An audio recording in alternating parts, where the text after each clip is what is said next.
সবাইকে good evening. সবাই নিশ্চয়ই খুব ভালো আছো। আজকের এই ভিডিওটা আমাদের মতন যারা মাছে ভাতে বাঙালি তাদের খুব ভালো লাগবে আশা করি। ভিডিওটা হচ্ছে গিয়ে আমরা আজকে যেখানে যাচ্ছি সেটা হচ্ছে গিয়ে শারজার সবচাইতে বড় ফিশ অ্যান্ড ভেজিটেবলস মার্কেট। এটা আল জুবেল আমার বাড়ি থেকে 15 মিনিটসের কাছে, ক্যাবে লাগে। তো এই যে চলে এসেছি আমরা। বাইরে বিভৎস গরম হাওয়া, 50 ডিগ্রি তো ওভার এখানে প্রায়। তো সেই কারণে এখানে বুঝতেই পারছো বাইরে ঘোরাঘুরি করাটা একদমই পসিবল নয়। আর আমি বেরোতেও চাইছিলাম না, আমার হাজব্যান্ড এবং আমার মেয়ে আমাকে জোর করেই প্রায় নিয়ে এসছে। আমি গরম একদম সহ্য করতে পারি না। যা হোক, এই যে ঢুকছি, এখানকার সমস্ত জায়গায় হচ্ছে গিয়ে এসি, নন এসি কোনো জায়গায় নেই। তার কারণটা এটাই যে খুবই টেম্পারেচার বাইরে থাকে। আর দেখো এই যে মার্কেটটা, এই যে ফিশ মার্কেট, সামনেই বাইরে কিছু ড্রাই ফ্রুটসের দোকানও রয়েছে। ফিশ মার্কেট বলে আগেই আমি নিজেও মাছটা পরলাম আর মেয়েকেও বললাম মাছটা পর, যদিও এখানে সেরকম মাছের ওই গন্ধ অত কিছু নেই। তাও এর আগের ইয়ারে 2023-তে যখন আমি এখানে ইউএইতে ভিজিট করেছিলাম, আমার হাজব্যান্ডের কাছে এসেছিলাম আর কি, তখন আমি এই মার্কেটটা ভিজিট করেছি। আর তখন এখানে যারা যে সমস্ত দাদারা মাছ বিক্রি করেন তারা বেশিরভাগই বাংলাদেশ থেকে। তো বাংলায় জিজ্ঞেস করছিল আমাকে যে আমি কোন চ্যানেল থেকে এসেছি। তো আমার তো অ্যাজ কোনো চ্যানেল ছিল না সেই সময়।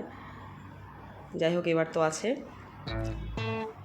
দেখো এখানে লবস্টার আর কত ভেরিয়েশন অফ চিংড়ি মাছের কত ভেরিয়েশন দেখতে পাচ্ছ। আর আমি এখান থেকে আগেও চিংড়ি মাছ কিনে খেয়েছি, আর আমার হাজব্যান্ড নিয়ে যায়।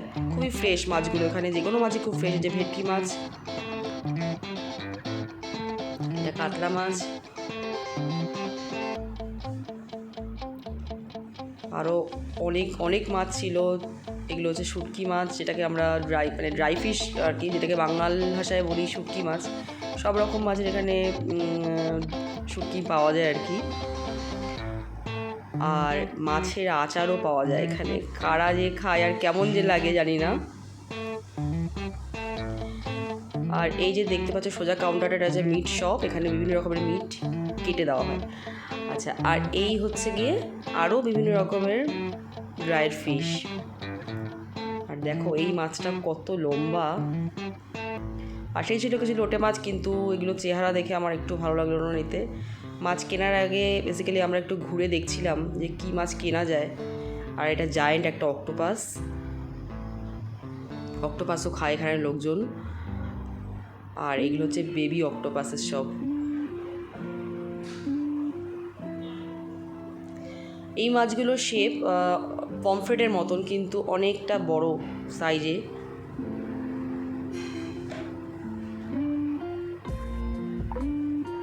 আর এই দেখো এই মাছগুলো কী মাছ জানি না, তবে এই মাছগুলো ফিলেট করে এগুলোতে নুন হলুদ লঙ্কা মাখানো, একদম রেডিমেড, জাস্ট কিনে নিয়ে গিয়ে বাড়িতে গিয়ে ভেজে খেলেই হয়। কিন্তু এই সমস্ত মাছ আমরা খাই না, সেই কারণে আমার প্রশ্নও আসছে না। খুবই আননোন সব আমার কাছে এগুলো। আর এই মাছটার নাম হচ্ছে মিল্ক ফিশ, ম্যারিনেটেড করা রয়েছে। হয়তো কালারটা হোয়াইট বলে সেজন্য মিল্ক ফিশ নাম হয়েছে। অবশেষে আমরা এই মাছটা কিনলাম। এটা কাতলা মাছ, দেখতেই পাচ্ছ। এটার ওজন হয়েছিল 2 কেজি 200 গ্রাম।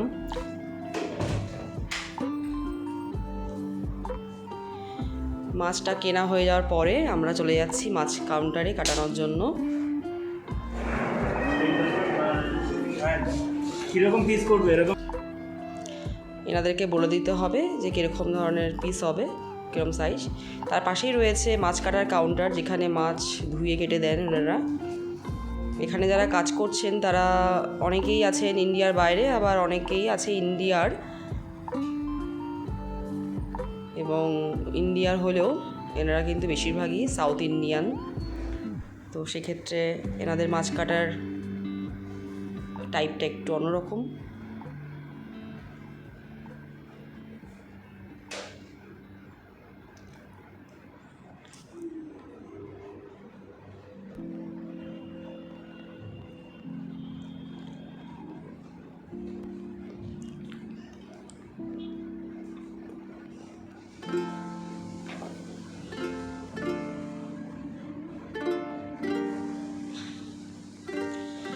আমার মেয়ে কখনো দেখেনি, ওর চোখের সামনে এভাবে একটা প্রাণীকে কাটা হচ্ছে ফার্স্ট টাইম, তো সেই কারণে একটু ভয় এবং কষ্ট হচ্ছে ওর মনের মধ্যে। তেলটা মেলে এলো।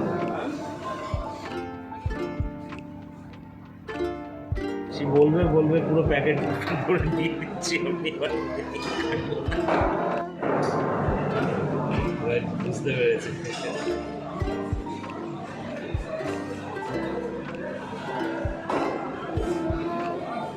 এবার দেখো এই জায়গাটা দেখো। আমরা কাউন্টারের বাইরে, কাচের বাইরে দাঁড়িয়ে আছি, তো আমাদেরকে দেখিয়েই মাছটার সাইজ করছেন উনি। এবার দেখো কি হয়। হ্যালো হ্যালো, লেজের এবার, হ্যাঁ হ্যাঁ হ্যাঁ হ্যাঁ হ্যাঁ, ব্যাস। লাস্টে না পেরে আমি বাংলাতেই চিন্তা করতে শুরু করেছি লেজ বলে। অ্যাকচুয়ালি কী হয়েছে, এর আগেও যখন আমার হাজব্যান্ড এখান থেকে মাছ নিয়ে গেছেন, তো এনারা তো ওভাবে মাছ কাটতে পারেন না, তো ওনারা কী করেন যে ওই লেজের দিকের যে পাখনাটা ওটা পুরো হাঁটিয়ে দেয়, তো যেটা দেখতে একটু ভালো লাগে না। আর আমার রুই কাতলা মাছের লেজ খুব ফেভারিট, তো সেই জন্য আমার খেতে ভালো লাগতো না, আমি খেতামও না, তো যার জন্য আমাকে বলতেই হলো। এবারে ঠিকঠাক হয়েছে, লেজ কাটাটা আমার মন মতন হয়েছে। আর একটু সাইজটা বড় রাখলে হতো, যা হোক করেছেন, ঠিক আছে। মাছটা আমি 3 ভাগে রান্না করেছিলাম বাড়িতে নিয়ে গিয়ে, ভীষণ টেস্ট, মনেই হচ্ছিল না যে আমি কলকাতার বাইরে রয়েছি, এত সুন্দর টেস্ট। আর এই পাশে দেখো অক্টোপাস কাটছেন। অক্টোপাস মানুষ কাটতে দিয়েছে খাবে বলে, কারা কাটতে দিয়েছে জানি না, আর কেমনই বা লাগে খেতে সেটাও জানি না, কিন্তু এখানে অক্টোপাস কিন্তু খুব ফেমাস। অবশেষে মাছ কাটা হয়ে গেছে, আমাদের মাছ নেওয়াও হয়ে গেছে। এবার মাছের অন্য পোর্শনটা একটু দেখছি আমরা ঘুরে ঘুরে। চলো তোমাদেরকে নিয়ে যাই ইলিশ মাছের কাউন্টারে, এখানে ইলিশ মাছটা কীরকমভাবে বিক্রি হয় দেখি। নেবে তো বলো। ফ্রোজেন, তো ফ্রোজেনই আসবে। এটা বাংলাদেশে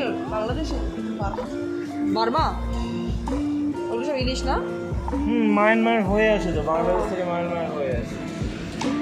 দেখো নেবে কি? না না না, হ্যাঁ না নেবো না আমার। অবশেষে আমার একটু পছন্দ হলো না স্টিফ পুরো ইলিশ মাছগুলো বরফে। যা হোক, আমরা চলে আসলাম মাছের বাজার থেকে বাইরে।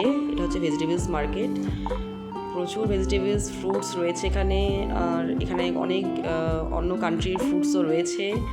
তার মধ্যে সবচাইতে আমার এটা খুব ভালো লাগে দেখতে, দেখো ছোটো ছোটো তালের মতন এই ফ্রুটসটা। একদিন কিনে খেতে হবে, কেমন খেতে জানি না, আর কোন কান্ট্রি সেটাও আমি জানি না, একটু দেখতেও হবে। এখানে কতটা রকমের ফ্রুটস রয়েছে। এটা দেখো কচি কচি শশা, একদম ছোট্ট ছোট্ট ছিল, দেখে খুব খেতে ইচ্ছা করছিল, কিন্তু বাড়িতে রয়েছে শশা অলরেডি। এখানেও রয়েছে লেডিস ফিঙ্গার রয়েছে, এগুলোও খুব ছোটো ছোটো কচি কচি একদম। অবশেষে শাকের দিকে গেলাম, আমার তো শাক দেখলেই কিনতে ইচ্ছা করে, তো দেখি কী শাক পাওয়া যায়। এখানে বাঙালি এবং অবাঙালি সব রকমেরই শাক পাওয়া যায়, তো তার মধ্যে দেখি কী শাক নেই।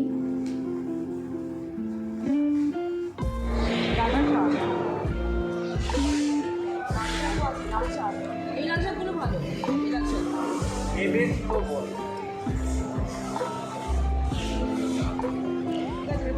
অবশেষে আমার এই লাল শাকটাই পছন্দ হলো, তো নিলাম। এখন ঘড়িতে ইউএর ঘড়িতে 9:30 বাজে রাত্রি, তো এখন ইন্ডিয়াতে সবাই 11টার শোয়ার প্রস্তুতি নিচ্ছে নিশ্চয়ই।